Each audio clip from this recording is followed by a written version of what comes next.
통해서 다른 예수, 다른 영, 다른 복음을 받아들이는 고린도 교회의 문제를 생각하면서 우리에게 적용해서 우리도 오늘날 교회에 들어오는 다른 복음, 다른 예수, 다른 영에 대해서 정말 깨어 기도하며 분별해서 싸울 수 있도록 은혜를 주옵소서. 감사드리며 예수 그리스도의 이름으로 기도합니다. 아멘.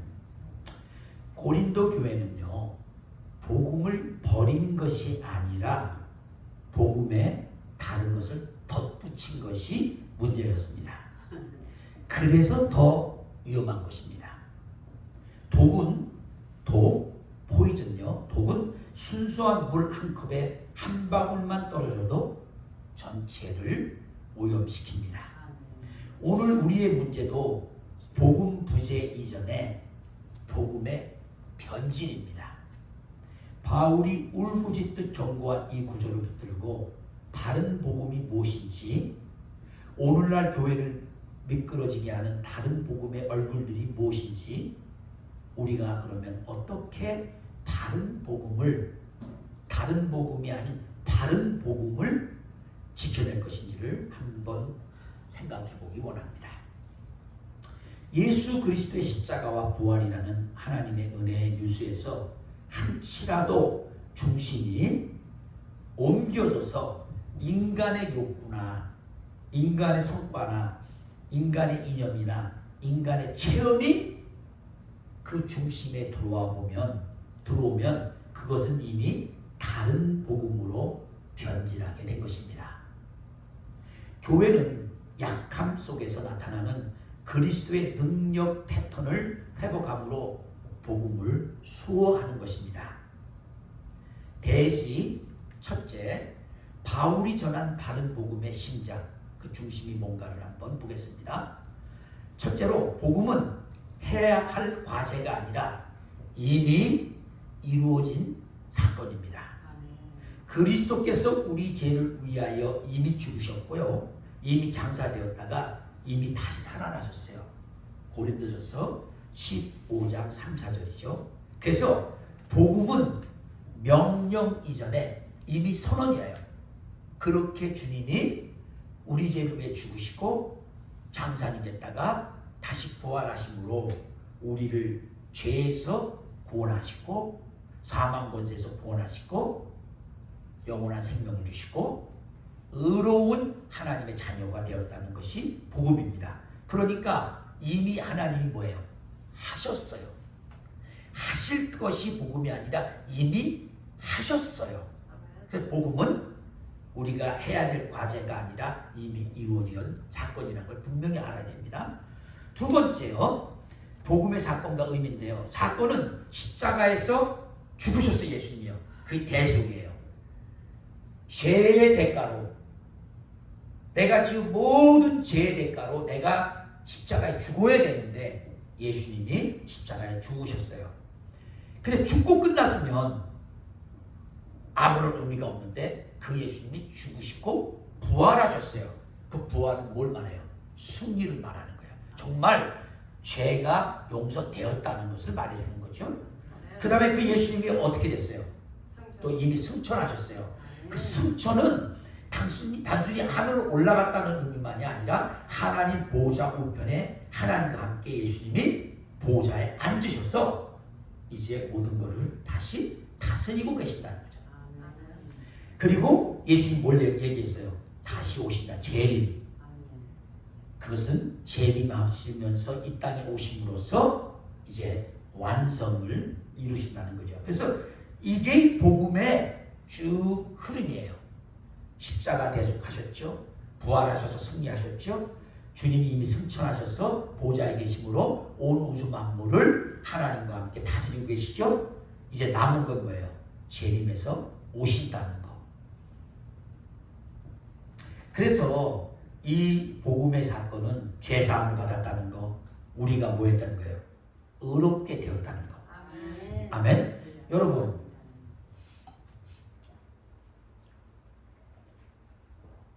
실감이 날지 안 날지는 모르겠지만요, 어떤 사람이 아이가 범죄했다고 해서 이제 고소당해갖고 감옥에 갔다가 재판장에 섰어. 근데 사형 선고가 나려졌어요. 근데 이 사람 죽을 날만 기다려요. 근데 도널드 트럼프 대통령인 거야. 사면 그 사람을 사해줘라. 그러면 어떻게 돼요? 그 사람이 아무리 죄를 많이 짓고 아무리 정말 이거는 도저히 용서할 수 없는 죄라고 생각하고 사형 선고까지 받았었는 거예요. 사면한 거예요. 부재가 돼서 나가는 거예요. 그러니까 우리가 지은 죄, 내가 아무리 잊고 싶어도 내가 다 알잖아. 내가 그때 말이야 화를 내지 말아야 되는데 그냥 썸을 뻥뻥 내가고 그냥 그렇게 그냥 아이고 그렇게까지 뭐 나쁘게 된 게 아니었는데 그냥 감정을 부려가지고 막 이랬다고 다 기억나. 뭐 주님께 회개해서 주님이 용서했다 했어. 그래도 나는 뭐야? 기억이 나. 어떻게 그걸 잊어버리겠어요? 기억나지. 근데 그게 한 가지냐고. 일생 동안 진짜 셀 수 없이 많잖아요. 그런데 주님께서 십자가에 죽으시고 내 죄를 용서하셨다. 그래서 내가 의로워졌다. 이거는요 정말 그야말로 기쁜 소식인 거예요. 그래서 복음, 가스플, 굿뉴스 정말 좋은 소식인 거예요. 아멘. 아니 생각을 해보세요. 여러분의 자녀가, 여러분이 잘 가까이 지내는 사람이, 여러분의 친구가, 여러분의 가족이 만약에 진짜 죄를 져서 감옥에 들어가서 지금 사형 선고를 받고 죽음을 기다리는데 사면하고 나왔다고 생각해보세요. 이거 뭐 정말 얼마나 기쁩니까? 아멘.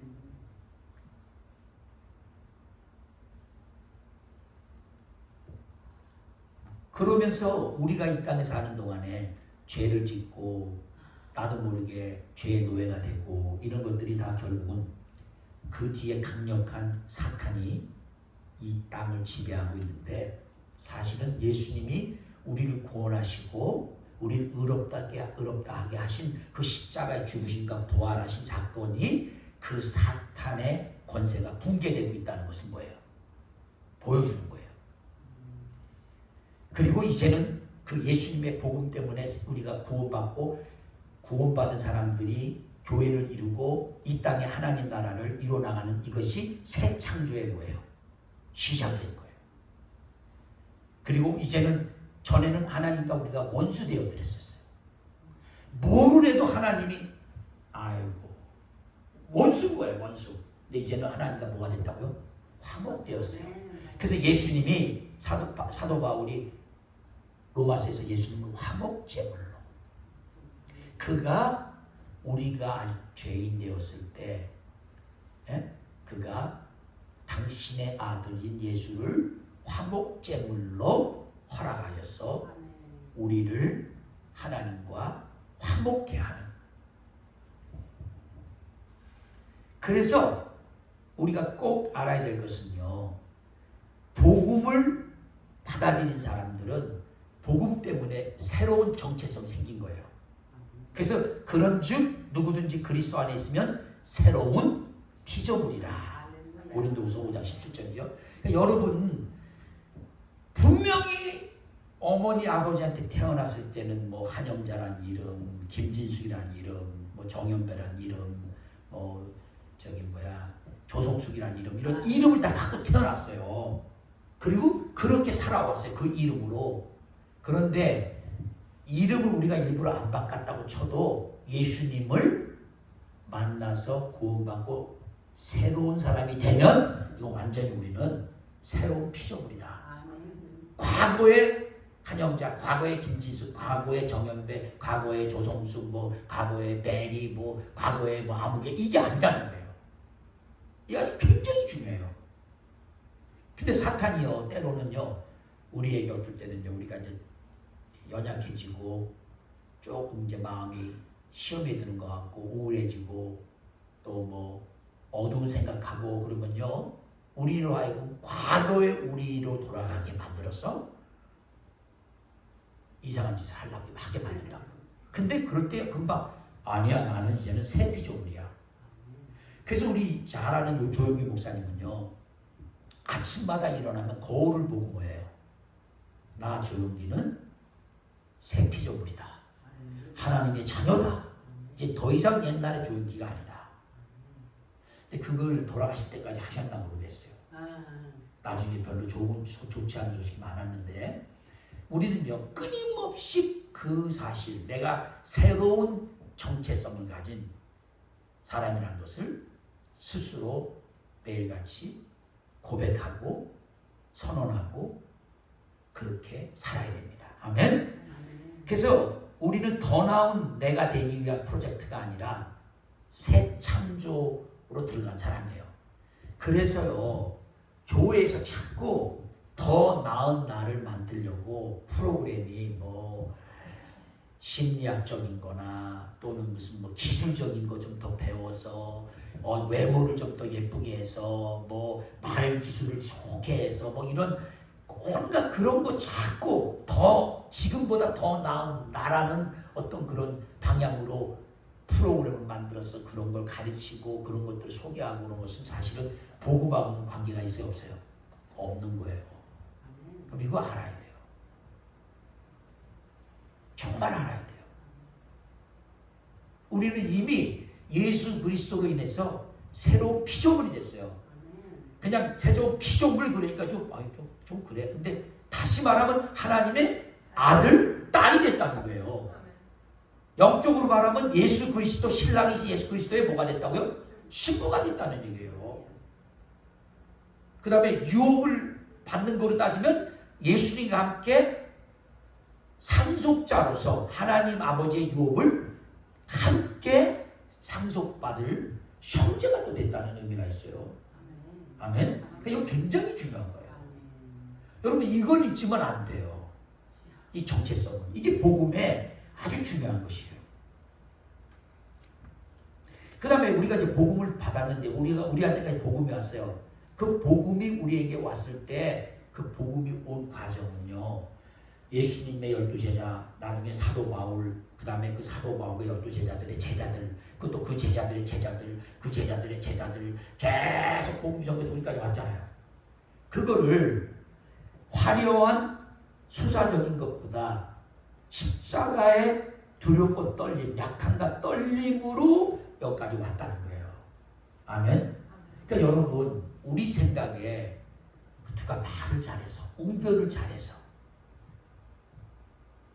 정말 예수님의 십자가 얼마나 고통스러웠는데 그 십자가를 예수님이 끝까지 지신 이유가 여러분과 저의 죄 때문이다. 이 그리스도가 우리를 위해서 하신 그 일이 두렵고 떨림으로 똑같이 십자가를 지듯이 그런 마음으로 우리에게 전파됐을 때 우리가 받은 거죠. 아주 편안하게 앉아서 놀면서 아무런 거 없이 무슨 뭐 노래 듣듯이 한마디 노래 듣고 뭐 어디 가서 술 한잔 마디씩 먹고 뭐 흥흥대면서 된 게 아니에요. 여러분 전도는요. 그래서 전도는 해산에 뭐라고 해요? 고통, 수고라는 거예요. 아니 애기가 그냥 아무런 해산도 아무런 아프다고 쑥쑥 나오면 뭐 얼마나 좋아요. 애기 낳으신 여러분 다 알잖아요. 난 옆에서 그 고통하는 걸 봤기 때문에 얼마나 힘든 걸 알죠. 오죽 힘들면 욕을 하겠어요. 어떤 분은 뭐 야 이 새끼야 뭐 남편 욕을 한다고 해요. 근데 바로 이 복음, 이 중요한 복음, 예수님의 십자가를 통해서 죄사함 받고 부활을 통해서 영원한 부활의 소망 가운데 이 땅에 살면서 결국 가서는 하나님의 자녀로서 예수님의 신부로서 또 하나님과 예수님과 함께 하나님께서 주시는 모든 하늘의 유업을 상속받을 그 상속자로서 이런 새로운 피조물이 된 우리의 이 놀라운 복음이 우리에게까지 온 것이 두렵고 떨림으로 정말 십자가를 지듯이 십자가를 지는 방법으로까지 왔다는 거예요. 자, 그러면 고린도 후서에서는 어떤 얘기를 자꾸 이 사도 바울이 했냐면 자기의 약함, 의지를 결단하고 그리스도의 능력만 의존하고 하나님께만 영광을 돌린. 근데 우리는요, 이 복음을 얘기할 때 구원받은 은혜는 조금만 말하고 자꾸 뭘 얘기하려고 해요. 내가 잘났다는 거. 난 이렇게 잘생겼습니다. 난 이렇게 돈을 많이 벌었습니다. 난 이렇게 열심히 일했습니다. 난 학교에서도 우등생이었습니다. 나는 너무너무 공부도 잘했습니다. 나는 여자들이 나를 좋아해갖고 한 20, 30명 쫓아다녔습니다. 뭐 할 수 있으면요, 계속해서 뭐야? 자기 잘났죠.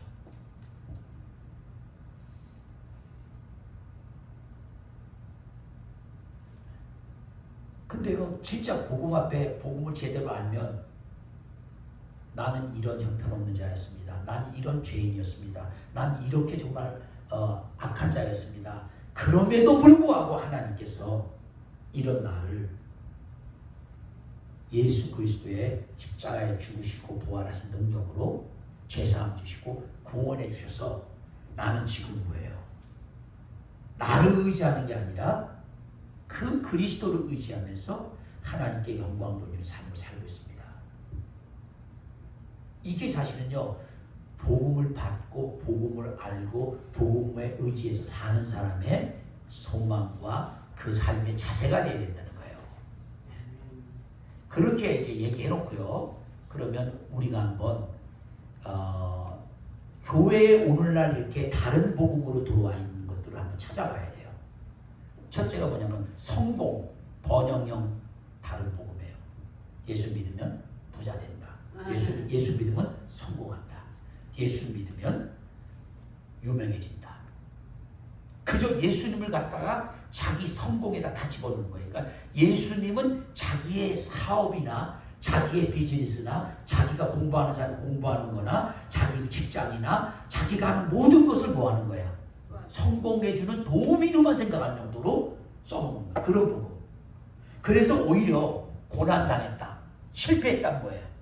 아, 저놈은 패배자야. 저 예수님이 같이 하는 게 아니야.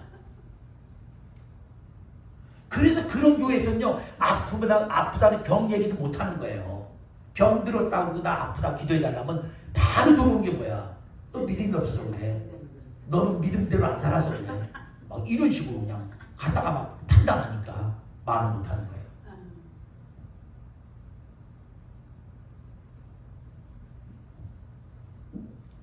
그러니까 예수님을 구세주 되고 천지 만물을 창조하시고 지금은 하나님 우편에 앉아 계시면서 전 우주를 하나님과 함께 다스리고 주관하는 전능하신 하나님인 예수님을 단순히 내 사업이나 잘 되게 해주고 도와주는 도우미 정도로 생각하는 그런 복음이 실제적으로 교회에 얼마나 만연해 있는지 정말 충격적이에요.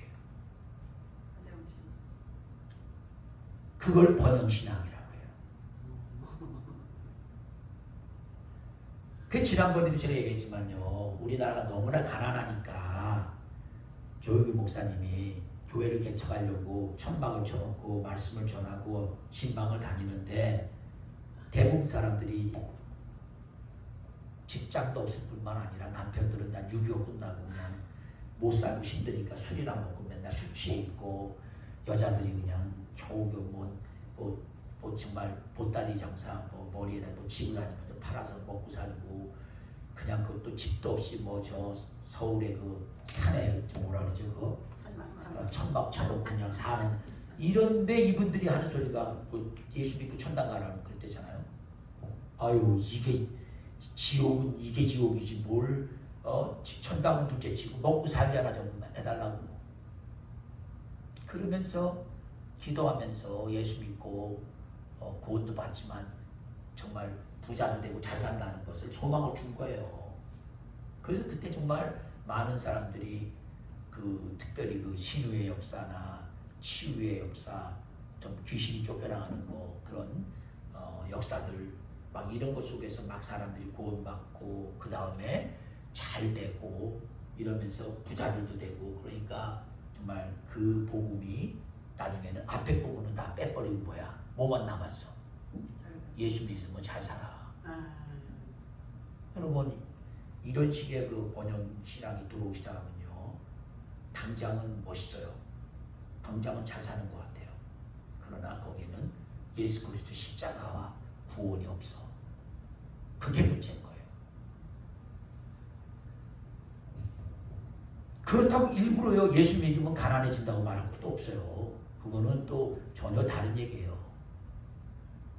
가난해지고 부자가 되고 이거는 하나님이 우리가 일단 예수 믿고 구원받은 후에 하나님이 주시는 축복 속에 어떤 전도자는 평생 동안 전도만 하다가 순교당하는 분도 있고 물질하고 상관없이, 또 어떤 사람은 사업적으로 정말 하나님 축복해 주셔서 간부도 되고 그래서 그 돈을 선교에도 사용하고 뭐 그런 데 쓸 수도 있는 거예요. 그러니까 거기 중요한 거는 이 번영이라는 것이 마치 이 신앙 안에서 예수 안에서 목적이 돼버리는, 이게 이런 것을 이제 번영 신학이라고 해서 약간 복음을 뒤틀어 가지고 사람들에게 듣기 좋은.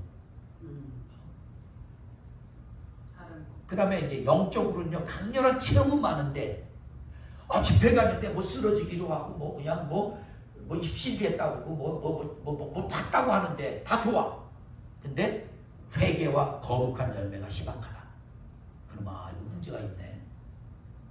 이거 뭐 TV를 보니까 뭐 거기 갔더니 뭐 눈 먼저 눈도 뜨고 뭐 했다고 막 성령이 막 역사했다고 하는데 나중에 보니까 그 사역자는 뭐 성도들 간음이나 하고 그 뒤에 가서 돈만 잔뜩 뜯어가지고 그냥 뭐 몇 밀리언짜리 집에서 살고 비행기까지 타고 다니고 그런다면 당연히 뭐예요? 이건 아니네. 전혀. 그 다음에요 복음에 있어서 또 하나 또 잘못된 게 뭔지 아세요? 믿음은 지금 다 잘 된다. 자, 여러분 믿음은 결과적으로 지금 어려워도 끝까지 믿음으로 가면 잘 된다는 건 맞는데, 믿음은 지금 무조건 잘 된다. 이게 이제 문제라는 거예요. 여기서 뭐가 빠졌어요? 고난이 빠졌잖아. 여러분, 욥을 어떻게 해석할 거예요? 욥이 잘 믿었어요, 안 믿었어요? 잘 믿었잖아요. 근데 하나님께서 마귀가 욥을 하나님이 축복해서 잘 믿는 거지, 그 축복 뺏어가면 그대로 욥이 잘 믿겠느냐? 그러니까 하나님께서 그 생명만 건드리지 말고 한번 그걸 뺏어가. 그때 끝까지 욥이 믿음을 갖고 끝까지 인내하고 결국 가서 처음보다 더 많은 축복을 뭐예요? 받았잖아요. 그냥 믿음은 잘 된다가 틀린 말은 아닌데 거기 뭐가 틀렸다고요? 믿음은 지금 잘 된다. 아니에요. 제가 이 플로리다에 주님이 가라앉아서 왔어. 믿고 왔어. 잘 됐어요? 당장? 여러분 알잖아요. 벌써 9년 지나갔어요. 9년이 지나가는데 어떻게 지냈는지 주님은 아셔요. 여러분도 알고. 뭐 그렇다고 해서 내가 주님 하라는 대로 믿고 왔는데 이게 뭐야? 그렇게 생각할 거 없다는 거예요. 왜? 고난은 또 필요하면 지나가는 거고 나중에 다 알게 돼. 나중에. 무슨 말인지 이해하시죠? 그러니까 우리의 믿음은 잘 된다는 건 맞아. 근데 지금 잘 된다, 이것이 틀렸다 이거예요. 믿음은 지금 잘 된다 그래고 고난 다 빼버리고 자꾸 그냥 축복만 생각하니까 이때까지 믿음 생각 제대로 안 하다가 아들이 무슨 사건이 생겨갖고 어려우면 내가 막 기도 좀 하면 이제 믿으면 된다니까 믿으면 되는가 보다 무조건. 여러분 그거는요 미신신앙이에요. 미신. 기복신앙이 아주 정말 기복신앙. 하나님은요 축복 자체를 주는 것이 목적이 아니라 우리 자신이 하나님을 통해서 변화받고 성장하고 하나님이 원하는 사람으로 회복되어 가는 거, 이게 먼저예요. 이게 축복인 거예요. 아멘? 아니 의사 훈련도 안 받았는데 의사라고 임명해주고 칼을 쥐어줘갖고 수술하라고 사람 어떻게 해요? 수술하는데 사람 어떻게 해요? 다 죽이는 거죠. 근데 의대 올 때까지 보세요. 국민학교 때부터 고등학교까지 12학년에 일반 4년에서 16학년에다가 의대 4년에다가 20년이 됐어. 그 다음에 수술하는 사람이 되려면 미니멈 5년에서 7년이야. 그러면 32년 동안 뭐만 한 거야? 공부만 했네. 그러니까 그것이 그 고난이 힘들다고 그것이 힘드니까 그건 과정 없고 그냥 너 지금 의사야. 너 축복받았다. 이고 갔다가 칼 주고 너 수술해라고 환자 보내 다 죽인 거예요. 그러니까 이 정말 하나님이 원하시는 건요. 하나님의 사람이 되기를 원하는 거죠. 만약에 요셉을 하나님이 애굽의 총리로 세우려고 하는데 그 어려운 고난이 없이 그냥 세워놓으면 그 나이 어떻게 되겠어요? 교만해서 얼마 못 가서 그냥 끝나죠.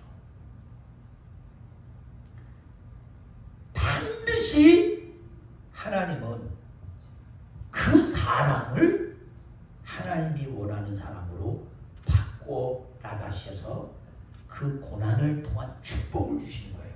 아멘. 성경에 위대한 사람 다 그래요. 모세 궁정에서 가만히만 있으면 그대로 뭐예요? 애굽의 왕 바로의 후계자가 돼서 왕이 될 사람인데 뭐야? 뭐 때문에 그렇게 해갖고 광야로 가서 40년을 여러분 자꾸 그러니까 여러분 어떨 때는 제가 이런 말 하면요 저한테도 좀 어떨 때는 답답해요. 그렇지만 그렇게 말할 수밖에 없어요. 왜 아프지?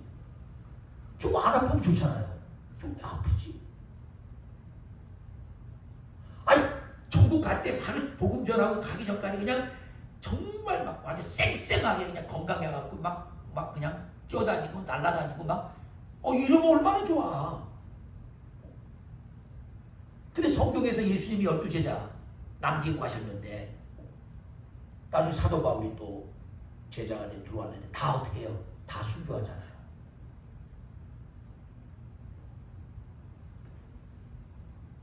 순교 이상 축복 없습니다. 여러분 사실 순교보다 더 좋은 축복은 없어요. 왜냐하면 절대적으로 하나님의 뜻에 순종해서 복음을 전하다가 반대 세력에 부닥쳐서 내가 죽음을 당하는 것보다 더 축복이 어디 있겠냐는 거예요. 그냥 아무것도 안 하고 놀다가 구원받았으니까 네 은혜 받아서 하고 놀다가 죽는 것보다는 몇 배나죠. 근데 그걸 아무나한테 주냐고요. 여러분 순교도 아무나한테 주는 게 아니에요.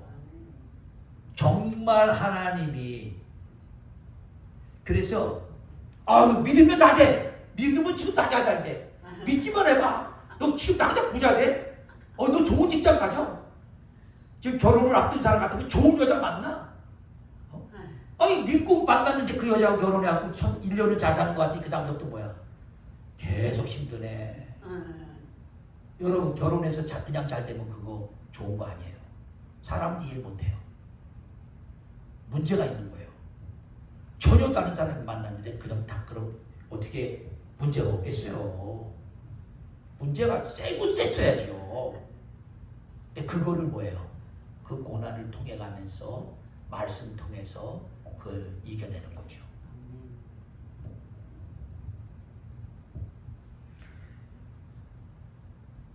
지금 한국에 교회에서는 그렇게 말하면 사람들이 누가 그렇게 믿어요? 돈이면 다 돼. 이걸 누가 그걸 믿겠어요? 그 세상 사람이 하는 소리지. 근데 이 믿으면 지금 다 잘 돼가 그 소리가 똑같은 거예요.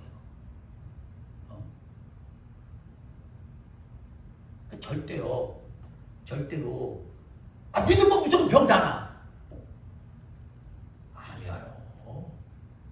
어떤 병은 또 하나님이 그냥 그게 누구예요? 사도 바울이 자꾸 몸에 가시가 있는데 이제 그 학자들이 볼 때 그걸 눈에 문제가 있었다고 해요. 눈이. 그래서 이거 좀 낫게 해달라고 하나님께 내 은혜가 족하다. 그냥 그런 대로 그 상황에서 그냥 하나님만 의지하고 가라.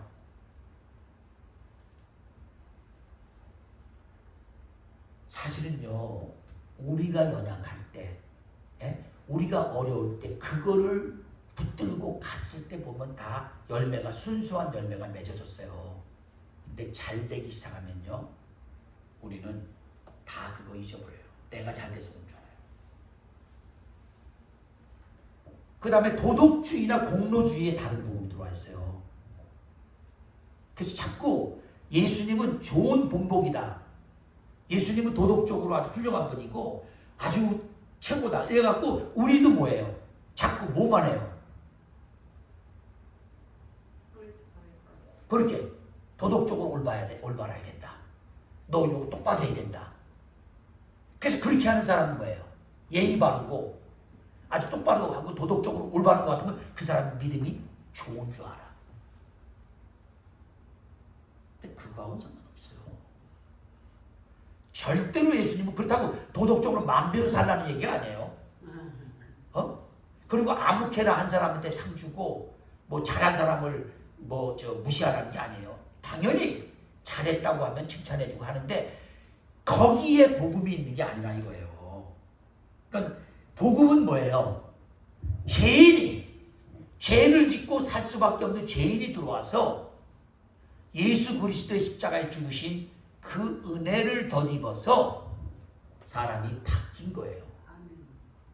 그 끊임없이 그 안에서 계속해서 복음 안에서 바뀌어가는 거예요. 도덕적으로 공로주의 이런 거 아니고요. 그 다음에 어떤 영을 우리가 또 조심해야 되냐면 이 도덕주의하고 공로주의 얘기할 때는요, 재책을 통해서 통제를 해요. 어떤 사람이 양심이 발라서 목사님 저 어저께 밖에 나가서 어느 자매를 만났는데 제가 자꾸 그 자매하고 좀 무슨 짓을 하고 싶어서 괴로워하다가 이게 하나님 앞에 죄라는 걸 알고 왔습니다.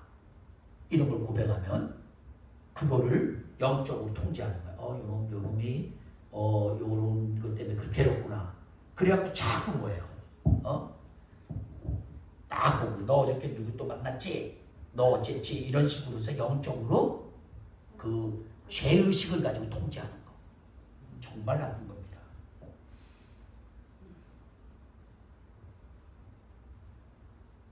근데 얼마든지 그렇게 합니다. 얼마든지.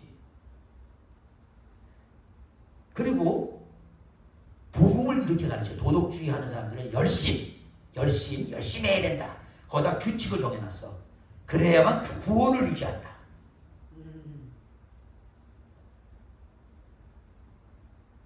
새벽기도 매일 해야 돼. 하루라도 빠지면 간다. 힘을 내야 돼.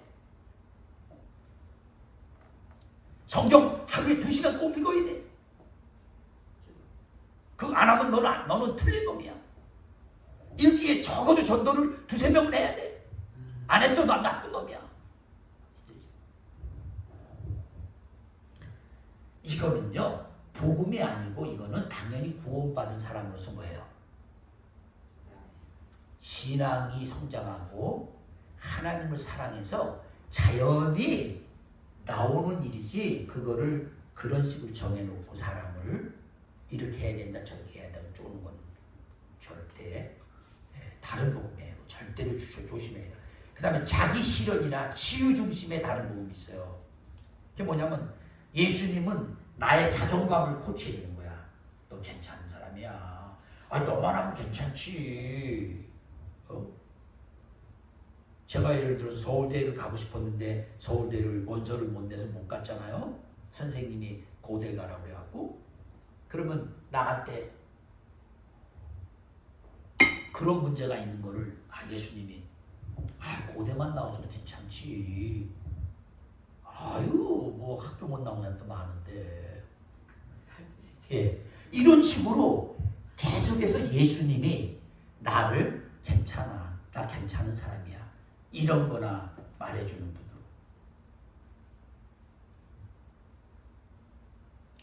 근데요, 실제적으로요, 이런 식으로 예수님이 한다고 생각하고 영적으로 코치하고 자존감이 약한 사람들한테 이런 식으로만 계속해요. 근데 그건 사실 복음 아니에요. 그것도 여러분 알아야 돼요. 근본적으로 하나님이 우리가 죄인 되었을 때란 말이 무슨 말이냐면요. 우리는 하나님 눈에 볼 때 다 뭐예요? 사형 선고 받은 사람이라 이거예요. 그럴 때 우리를 사랑하셔서 예수 그리스도를 화목제물로 주시므로 하나님의 사랑을 보여주셨단 말이에요. 그래서 우리는 하나님의 자녀가 된 거, 이거를 자꾸 얘기해야죠. 나의 무슨 뭐 셀프 이스팀을 로한 거, 그러면요 계속해서 어때요? 너 괜찮아? 그만하면 괜찮아? 그러면요 그 다음에 또 나보다 똑똑하고 잘난 사람이 나타난 것 같으면 내가 또 어떡할 거야? 나는 뭐야? 저 사람은 이상한 저 제대로 된 저기 간호학과도 아니고 1년제 2년제 나왔는데 지금 벌써 박사 받았대. 근데 나는 정식 간호 4년째 나왔는데도 아직 박사도 아니야. 난 뭐야? 끊임없이 뭐예요? 자, 예수님을 그런 거에서 비교해서 좀 어떻게 나를 좀 예수님은 나의 자존감이나 높여주는 코치가 아닙니다. 예수님은 나를 하나님의 자녀로 만들어주신 분이에요. 그리고 당신의 뭐라고요? 영적으로 당신의 신부라고. 거룩하고 깨끗한 신부가 돼야 돼. 신랑. 우리는 신부가 돼야지. 우리가 신랑이 되면 어떻게? 예수님이 신랑이지. 착각을 좀 하셨네요. 똑똑하신 분이. 그 다음에 영적으로는요, 이렇게 자기 실현하고 치유 중심의 다른 복음을 정하는 사람들은 영적으로는요, 불편한 죄인식보다는 감정으로만 해요. 여러분, 내가 하나님이 보실 때 잘못된 거를 생각했거나 행동했으면 죄 아니에요. 죄야. 그러면 죄는 뭐 해야 된다고요? 회개해야 되는데 그거를 감정적으로 뭐예요? 뭐 그럴 수 있어. 사람이 다 그렇지.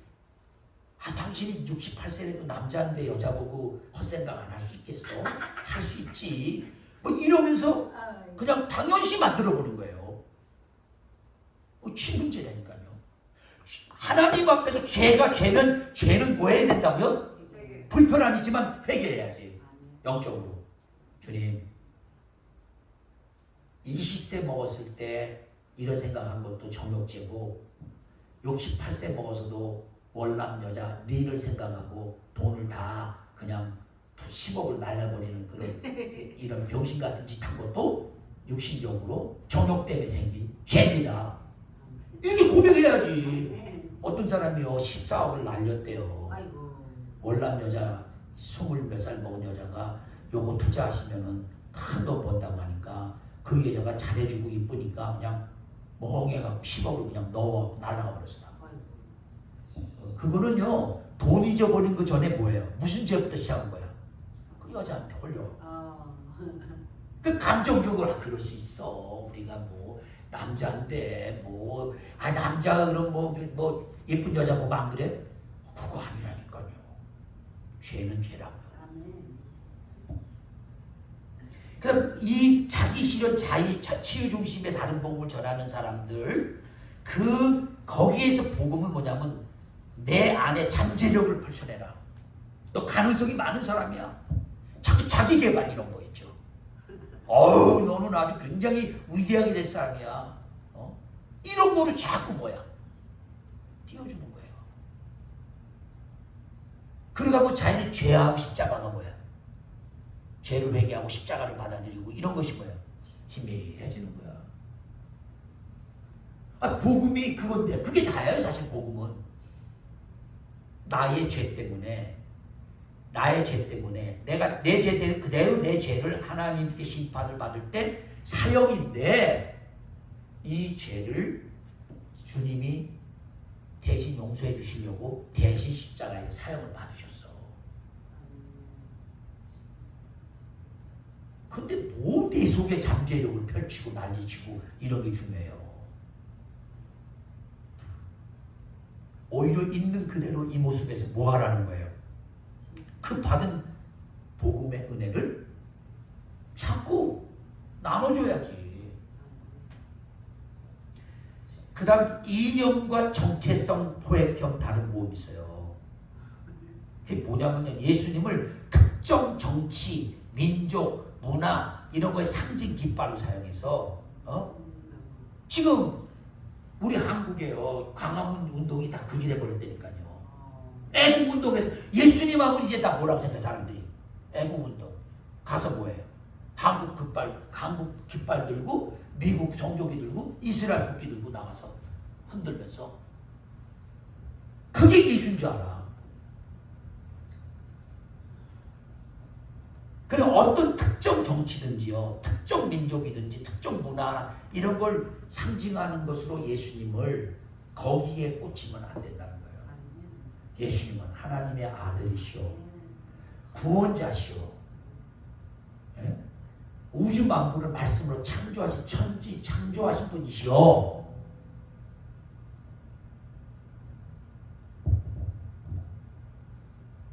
그래서 이런 식으로 예수님을 특정 정치나 민족, 문화, 상징 이런 거로 해가지고 착 하는 사람들은 영적으로는 진영 결속 에너지를 소비해요. 그게 뭐냐면 우리 애국운동하는 사람들이 이게 다 모여야 돼. 무슨 놈은 복음을 전해?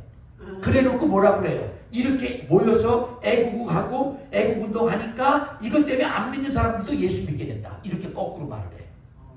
근데 절대로 예수는요 그런 거를 믿을 수가 없어요. 여러분 왜 그런 걸 설명해 드릴게요. 영국이 인도와 뭐 파키스탄, 저쪽 방글라데시, 심지어 저기 태국 쪽 그까지 쭉 다 점령해 봤거든요. 200년 이상을 지배했어. 영국 기독교 국가잖아요. 근데 그 나라들 중에 한 군데라도 예수 믿는 나라를 바꾼 데 봤어요? 없어요. 왜? 힘과 좋은 문화, 무기 막 이런 거를 다 눌러가지고 너희들은 우리보다 열등하니까 이거 비서했는데 뭐야? 아무도 안 받아들여. 결국 복음은요 개인이 예수 그리스도의 십자가의 죽으심이 나의 죄의 죽으심이라는 것을 깨달아지고 받아들여져서 영이 그걸 알도록 해줘서 받아들이는 건데 우리 무대기로. 그러니까 사실은요 우리 조심해야 돼요. 어느 나라 전체가 기독교 국가가 됐다. 그 나라 전체 사람이 정말 예수 믿어요? 아니에요. 그거는 나라에 깃발 꽂은 거예요. 나라. 그 민족이 우리는 기독교 민족이라고 깃발 꽂은 거지. 진정으로 그 사람들이 다 믿는 건 아니에요. 정치적으로 돼버린 거죠. 그런 거 좋아하면 안 돼요. 그래서 십자가 전쟁이 뭐예요? 예수 팔아먹은 전쟁이거든요. 십자가 전쟁 그래갖고 이 기독교 역사에 모슬렘들 다 쳐들어가서 없애고 예수님이 죽으신 그 예루살렘 거기를 우리 기독교가 다시 정복해야 된다고 해서 가면서 온갖 죄를 다 져요. 그러니까 이 역사에 그렇게 못된 죄를 많이 진 군인은 십자군보다 더 많이 진 군인은 없을 정도예요. 창피한 일이에요. 그래도 그것 때문에 마치 기독교가 예수님의 이름으로 깃발 들고 했다고 생각하는 거예요. 전혀 아닙니다. 지금도 아니에요. 만약에요 미국이 다른 나라 치면서 기독교 이름으로 큰일 나랍니다. 그건 절대 안 되는 일이에요. 절대로 예수님은요 어느 특정 민족, 정치, 종교 집단, 문화의 상징이 돼서 그것 때문에 다 그거는 좋아할 거 하나도 없어요. 브라질 높은 사람들이 많이 가는 거기가 뭐예요? 그 산 위에 리오데자네이루 그 산 꼭대기에 예수상이 있잖아요. 아무 의미 없어요. 그 예수상 아무 의미 없는 거예요. 얼마나 만들었고 기독교 국가 이것처럼지만 얼마나 못된 짓을 많이 하는데요. 아무 소용없어요. 그래서 복음은 한편 승리를 하나님 나라와 동일시한대요. 이게 무슨 말이냐면요. 이렇게 이념이나 정체성을 강조하는 이런 사람들의 다른 복음은 뭐냐면요. 자, 소위 말해서 좌파, 우파. 다 여기도 예수 믿는 사람 다 있어. 근데 싸워서 좌파가 이겼어. 그럼 우파 틀렸어. 우리가 승리했다. 우리의 복음은 우리 우파를, 좌파를 하나님이 도와준다. 또 우파는 또 아니다. 좌파는 그 나쁜 놈이다. 절대로 이거 좌파, 우파 이런 거로 해서 기독교 안에서 편가르는 거 이거는 다른 복음입니다. 안 됩니다.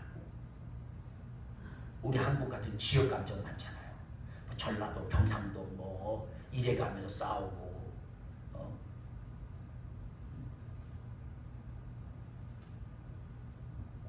정말 예수 믿는 사람이면요. 전라도에서 예수 믿는 건 어떻고 경상도에서 예수 믿는 건 어떻고 기타 형제 자매잖아. 근데 이건 뭐 이상하게 이 지역 감정과 이런 것 뭐 우파 좌파 따지고 막 이러기 시작하면 이건 다 가족에서도 다 무너지는 거예요.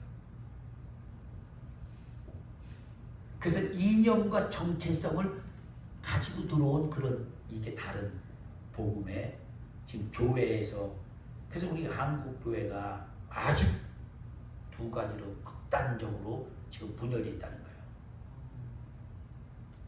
거기에 나쁜 일조라는 게 정광훈 목사인 거예요. 그걸 아셔야 돼요.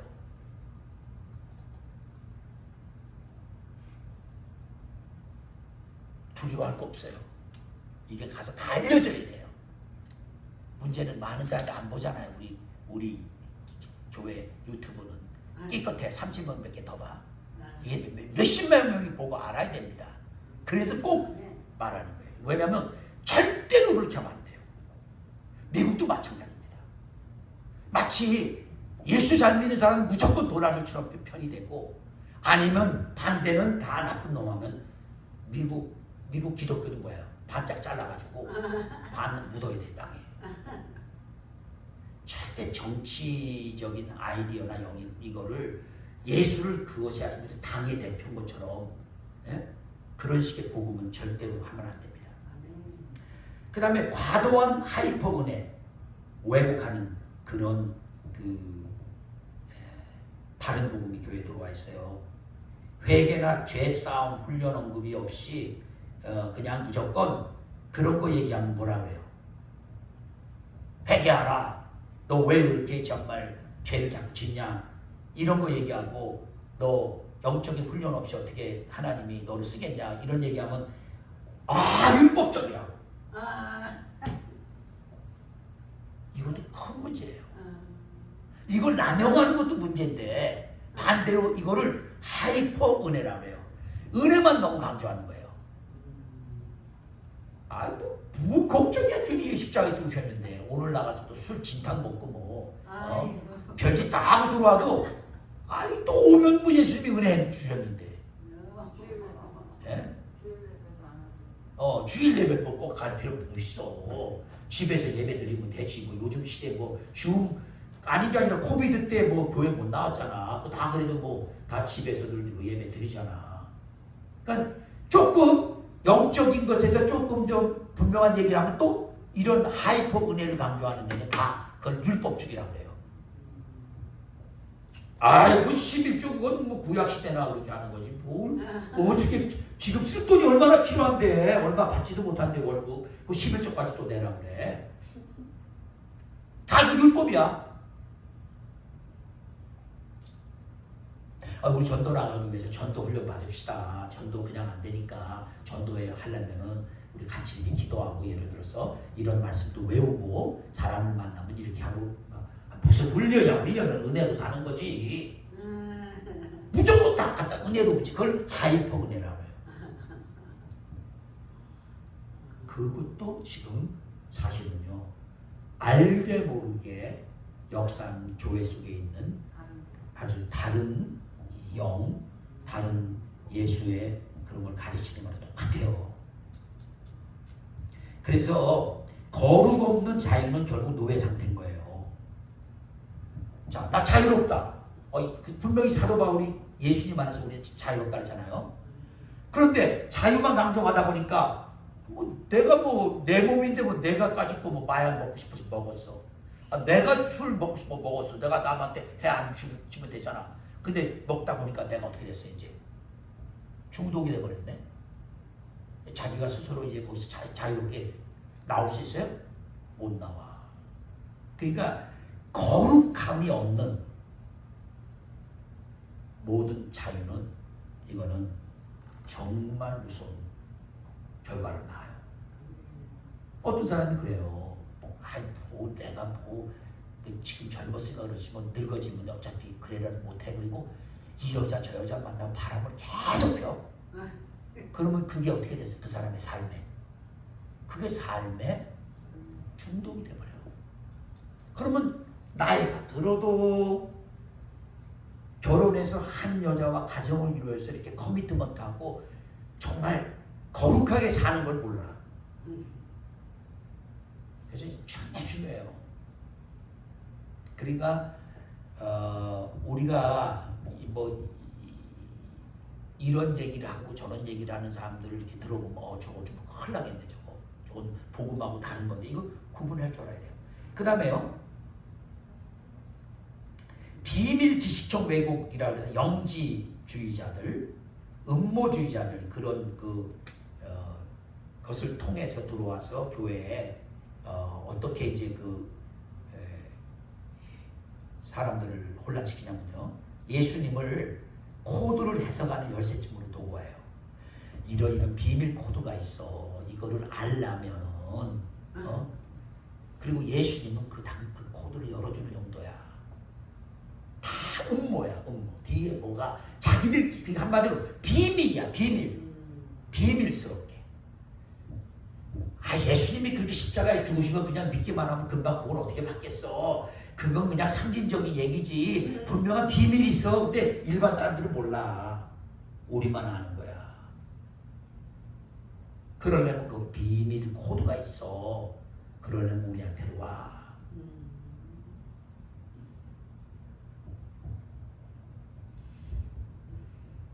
그러면서 복음은 제가 자꾸 말하잖아요. 단순해요. 정말 십자가에서 나의 죄로 죽었어. 근데 이거보다 숨겨진 뭐가 있대. 너 그거 알아? 십자가 뒤에 뭐가 숨겨진 거? 난 그거 모르는데. 그러면 너는 구원 안 받은 거야. 그러니까 온갖 있죠. 그런 식으로 사람들을 지금. 그 다음에 디지털 알고리즘이 만든 파편 복음도 있어요. 이게 뭐냐면요. 이런 거 있잖아요. 뭐 유튜브, 뭐 AI, 뭐 전화기 막 이런 데서 막 나오는 이 사람들 얘기, 저런 사람 얘기, 그래서 불편한 요소가 있는 거지요. 죄나 심판, 재림 이런 거는 여기서 밀어내. 그 무슨 얘기냐면요. 어떤 사람이 여기다가 유튜브에다가 그 예수님의 복음을 얘기를 했어. 근데 그 사람 얘기에 죄나 심판 이런 재림 막 그런 얘기하면 사람들이 이거 난 싫다고 누르게 하고, 그거 없는 사람들은 뭐야? 좋다 눌러갖고 더 많이 나온 사람이 뭐예요? 더 많은 사람들이 누른 거는 심판이나 죄나 뭐 이런 거 없고 위로받는다, 성공이다, 뭐 잘 산다, 부자 된다 이런 거에만 다 눌러. 그러면요 내가 이 유튜브에서 복음에 대해서 올려놓은 게 뭐가 있나 보려고 그러면 앞에 그 죄나 심판이나 재림 이런 거 막 말하는 건 다 뭐예요? 안 나와. 없어지고 많이 눌러서 성공했다, 잘됐다 막 이런 것만 나오는 거예요. 그래서 이게 그래서 이걸 디지털 알고리즘이라네요. 많이 보는 것만 나오게. 그럼 많이 보는 건 뭐겠어요? 복음 말고라도 제일 많이 보는 건 뭐겠어요? 돈 잘 번다는 거, 뭐 투자한다는 거, 여자 관계에서 어떻게 여자를 잘 꼬신다는 거나 뭐 뭔가 세상에서 소위 말하는 이런 것들만 잔뜩 이제 많아지는 거예요. 그런 것들이 계속 튀어나오는 거예요. 그래서 그걸 아는 우리 같으면 이거 잘못된 거네 금방 알지만, 그렇지 않으면요 복음을 아직 깊이 모르는 사람이 들어온 거야. 여기 보니까요 예수 믿으면 성공한다는 얘기만 꽉 찼어. 오히려 성공한다는 얘기를 안 하고 저처럼 예를 들어서 그건 죄다 하고 얘기하는 그런 걸 올려놓은 건 뭐야? 삭제. 아이고. 안 보게.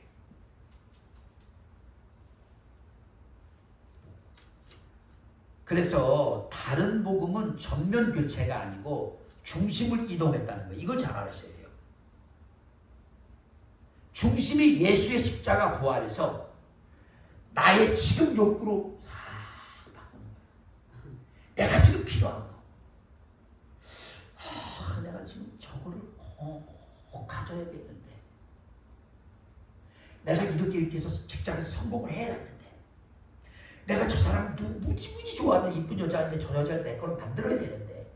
이거를 좀 어떻게 성공하게 해줄 그런 식의 얘기의 복음 없나? 아니요, 이건 정말 무서운 거죠. 자, 전도가 목적이 된 거 좋아요. 근데 전도가 잘 안 되잖아. 사람 한 사람 돕기가 쉬워요. 여러분 이것도 아셔야 돼요. 저는 그 욕을 자꾸 하게 되는데 사도 베드로가 오순절 날 성령 받은 날 그날 3,000명이 변화되잖아요. 그게 항상 있었어요? 아니에요. 그건 특별한 날이기 때문에 그런 거예요. 그 후로 보면 사도 바울이 몇 명 전도했는지 별로 안 나와요.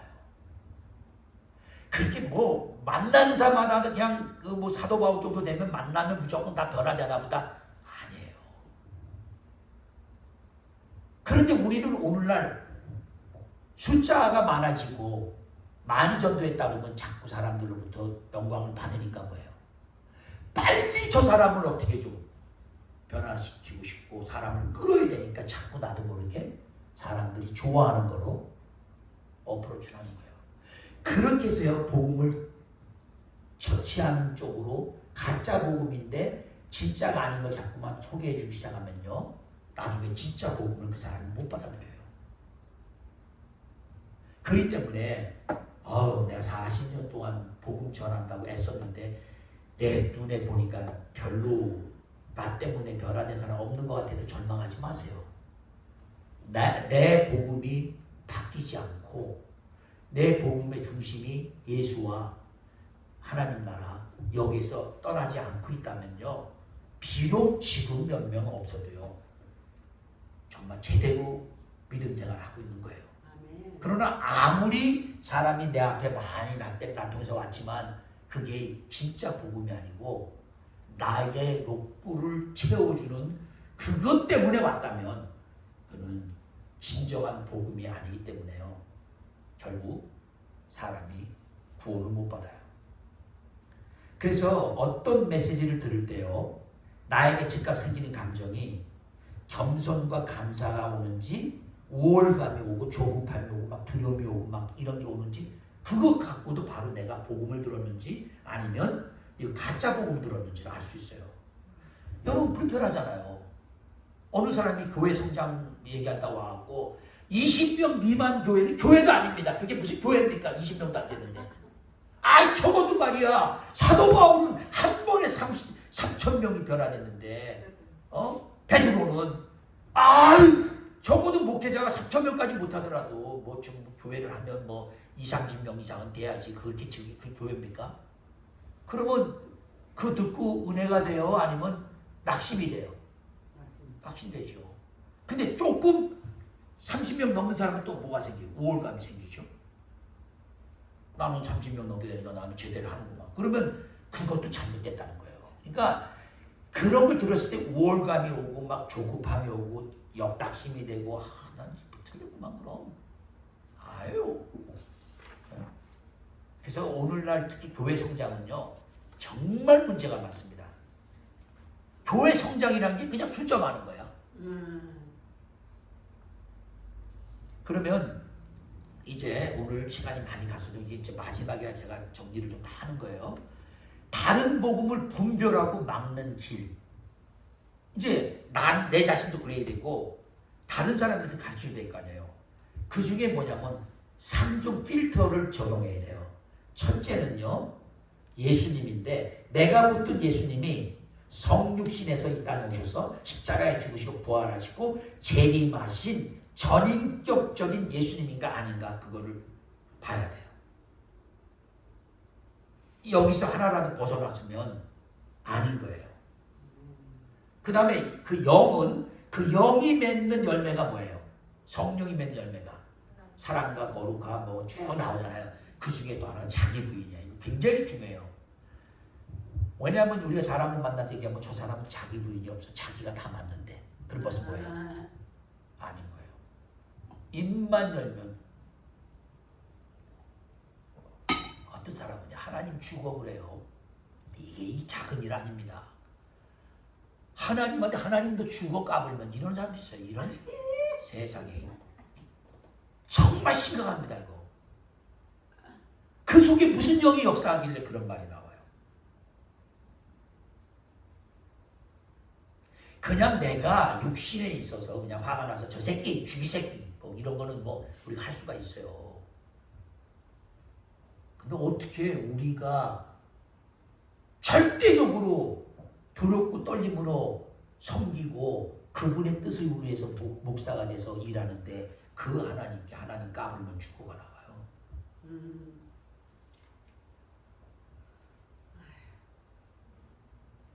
그리고 이 삼중필드에서 복음은요, 예수님이 다인데 예수님 갖고 모자라. 그래서 예수님 플러스 체험 알파야. 체험이 있어야 된다. 성공해야 된다. 율법이 있어야 된다. 무슨 이념이 있어야 된다. 비밀 공식이 있어야 된다. 막 이래갖고는 그것만 갖고 어떻게 돼? 예수만 갖고 아니지. 무조건 다 아닌 거예요. 다 끝난 겁니다. 그게 잣대인 거예요. 우리는 뭐만 말하면 돼요? 예수면 다야. 아멘?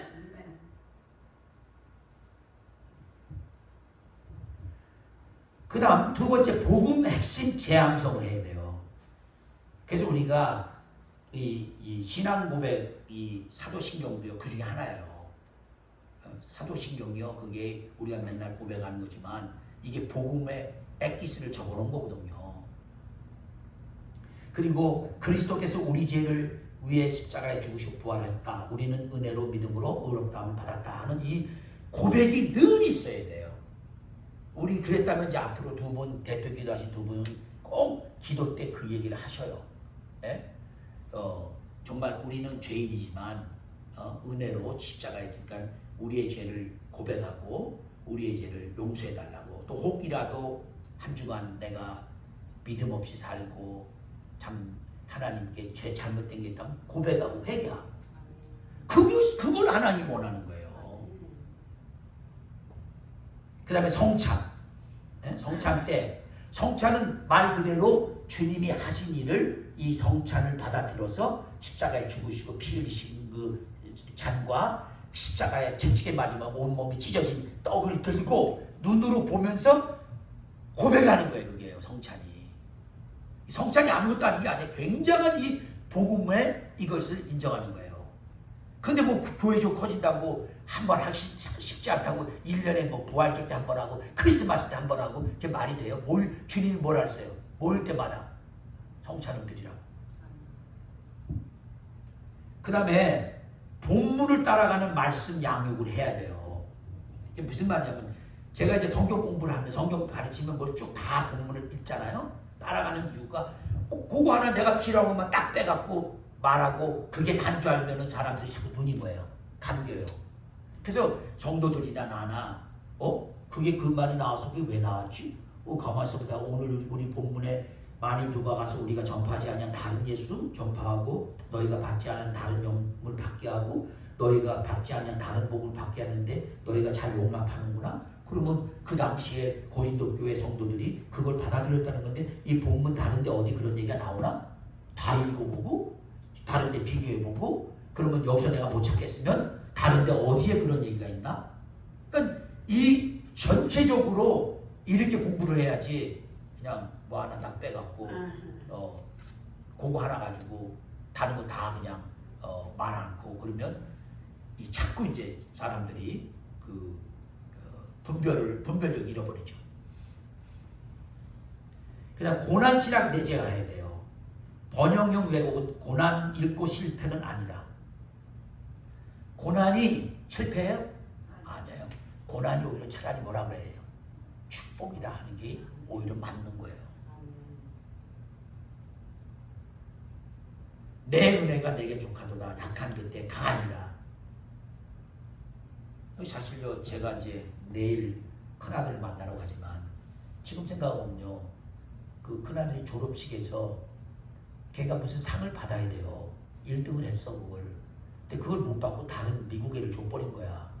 그 받은 미국 애가 와서 우리 아들한테 미안하다. 나는 이거 받을 자격 진짜 없다. 내가 한다. 이건 네 건데. 제가 위로할 필요 없는 거예요. 얘가 화가 나 있는데.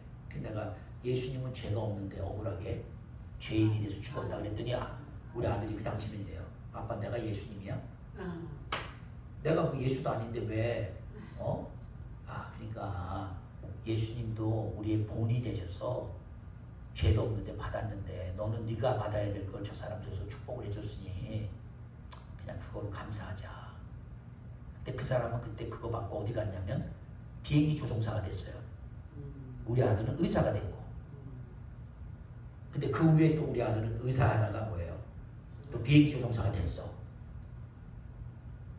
그때 원하는 의과대학 듀크 의과대학이나 저 하버드 의과대학을 안 가고 그 군대 의과대학을 간 것도 그때 약간 좀 디프레션도 오고 또 자기가 받을 상도 못 받고 그래서 대학을 의대를 들어갔는데 고난 속에 있었어요. 매일같이 기분이 안 좋아서 학교도 가기 싫고 집에서 혼자 뭐 컴퓨터 공부한다 그러고. 근데 그때 믿음이 엄청 좋아졌어요. 성경을 다 읽어봤더니 의사가 병 고치는 게 아니라 예수님이 고치는 거다.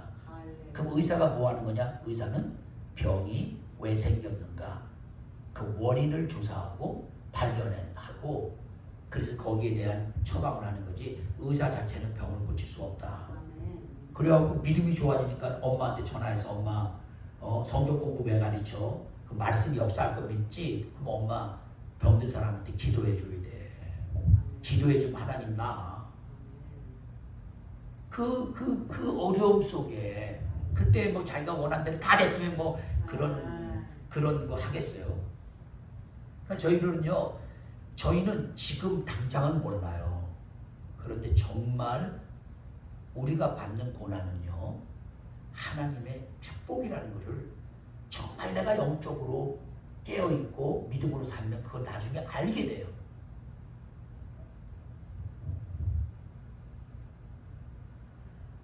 그래서 내 은혜가 내게 좋게다. 약한 그때의 강함이라. 그래서 고난은 실패가 아니다. 이걸 분명히 알아야 돼요.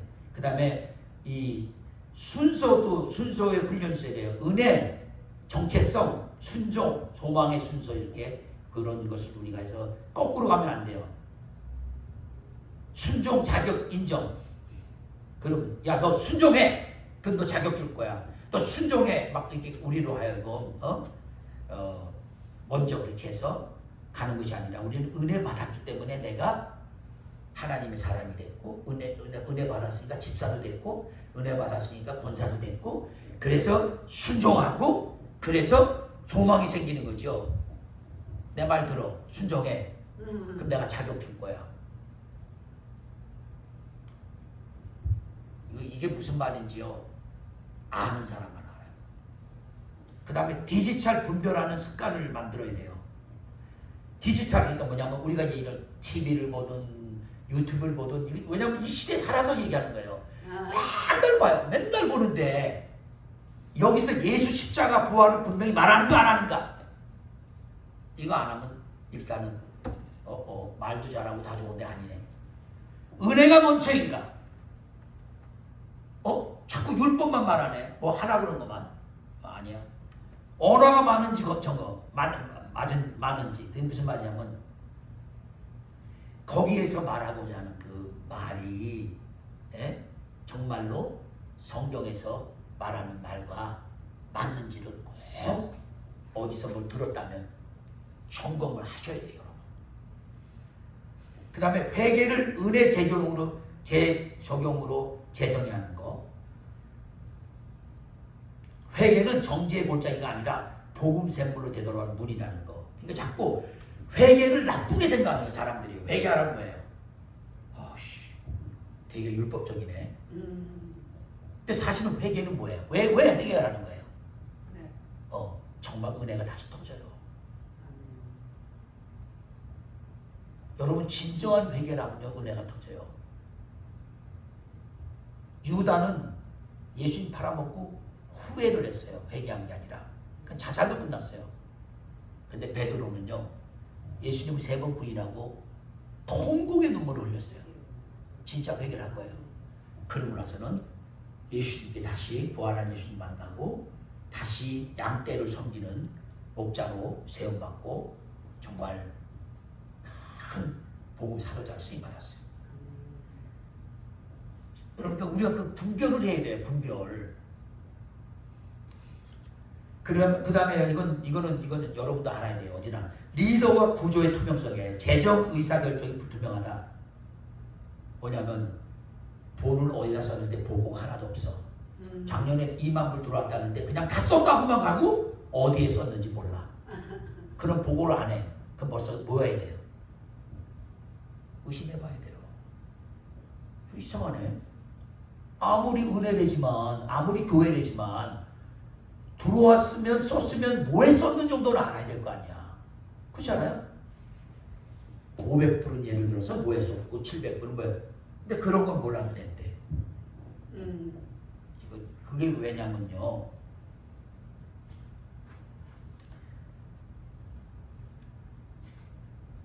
한마디로 리더를 그런 걸 알려고 하면 지도자를 불신해서 그런가 하는데 아니에요. 그거는. 가정에서도 아무리 아내와 남편이 서로 신뢰해도 여보나 어저께 뭐 사느라고 얼마 썼어. 그게 정상이죠. 통장에서 5,000불이 빠져나왔는데 뭘 썼다는 말도 없어. 되겠어요? 그러니까 이거는요. 신뢰를 위해서도 뭐예요? 이 재정이나 이런 것들은요. 의사결정하는 그런 건 다 투명하게 말해줘야 돼요. 그래서 우리가 뭐 사람도 없어도 뭐 공동회의 꼭 하잖아요. 2명이든 3명이든 제가 써서 이렇게 다 1년 내 뭐가 나갔고 누가 얼마 들어가고 다 적어서 나눠주는 이유가 그거예요. 귀찮아서 나 하기 싫어. 귀찮아서 나 하기 싫다고. 그러나 그건 아닙니다. 이것도 중요해요. 교회는요. 그냥 약한 간증의 정상화가 돼야 돼요. 자꾸 잘난 거 얘기하는 것이 교회에서 간증이 그런 거는 잘된 것 같고 약해서 힘들고 어려운데 이렇게 됐다는 거는 이렇게 하면 안 돼. 그러니까 나의 약함이 간증이 돼서 하나님의 강함이 드러나는 이게 우리가 분별력도 할 줄 알아요. 나도 그렇게 해야 되고 간증한다면 분별력도 있어야 되고요. 그렇지 않으면 저건 아니다. 저 이상하네. 저 사람들 모임은 이상해. 계속 성공한 거를 얘기만 하네. 그럼 조금 이상할 거예요. 자, 그래서 여기서요. 좀 길게 제가 너무 많이 준비를 해왔지만 다 해야 돼. 이제 위조 지폐 감별사. 네? 여러분 나라마다 위조 지폐가 있잖아요. 가짜 돈. 그 가짜 돈 감별사가 전문 감별사가 어떤 훈련하는 줄 아세요? 가짜 돈이 뭔가 그런 거 자꾸 봐요? 안 봐요. 진짜 돈만 봐요. 진짜 돈을 또 보고 막 수천 번, 수만 번 계속해서 진짜만 보는 거야. 그러면 자연히 가짜가 딱 나타나서 딱 본 거야. 이거 여가 틀리네. 이 세상에 나온 가짜를 먼저 알려고 하지 말고 진짜에 완전히 내가 뭐예요? 꽉 잡혀 있으면 가짜 금방 분별하는 거예요. 무슨 이해 가세요? 여러분의 남편이 어떤 사람인지 정말 잘 알고 있으면 저랑 비슷하게 생겨갖고 분별을 할 수 없을 만큼 비슷한 사람이 와서 진짜 나 행동하면 아내는 금방 본 거예요. 저거 아닌데? 저거 비슷하긴 한데 아니야. 이해하세요? 그러니까 복음이 그렇게 돼야 된다는 거예요. 여러분이 자꾸 뭐 이단에 대해서 많은 연구할 거 없어요. 제일 중요한 건 진짜 복음, 진짜 예수, 진짜 성령의 역사, 성령의 열매. 그리고 진짜 복음을 여러분이 정말 잘 알면요. 아우 내가 속을 뻔했지만 아니야. 그건 아니네. 아우 저 사람이 그렇게 말하는 게 진짜 그렇게 됐는데 가만히 게 예수가 다가 아니고 예수 플러스 꼭 돈 그러네. 아니네 아니야. 알아들으셨어요? 이거 굉장히 중요해서 그래요. 이걸 여러분이 정말 자신만만하게 구분을 해야 다른 영혼을 주님께 인도도 하고 또 잘못된 사람들에게 이거는 뭐가 잘못된 걸 말해 주시는 거예요. 나는 알겠는데 저 사람은 왜 몰라? 이게 아니죠. 제가 오늘 더 많이 아니 2페이지 이상이 남았는데 거기 스톱할게요. 왜냐면 그래서 오늘 마지막 결론은 제가 뭐라고요? 위조지폐 간별사 얘기를 하면서 끝을 맺었어요. 결국 위조지폐 간별사는 가짜 나온 돈들을 자꾸 쳐다보고 이거 가짜가 어떻게 생겼나 보는 게 아니라 뭐만 주로 본다고요? 진짜 돈만. 진짜 돈을 보되 얼마나 많이 받는지 진짜 돈을 딱 알아. 근데 탁 보면 가짜는 어디가 보여. 탁 보이는 거예요. 아멘. 그래서 여러분 복음에 대해서 바로 쓰셔서 다른 복음 나오면 물리칠 수 있기를 축복합니다. 기도하겠습니다. 주님 감사합니다. 오늘 참 결론적으로 다른 복음을 전하는 많은 이단들을 우리가 구별하고 승리하도록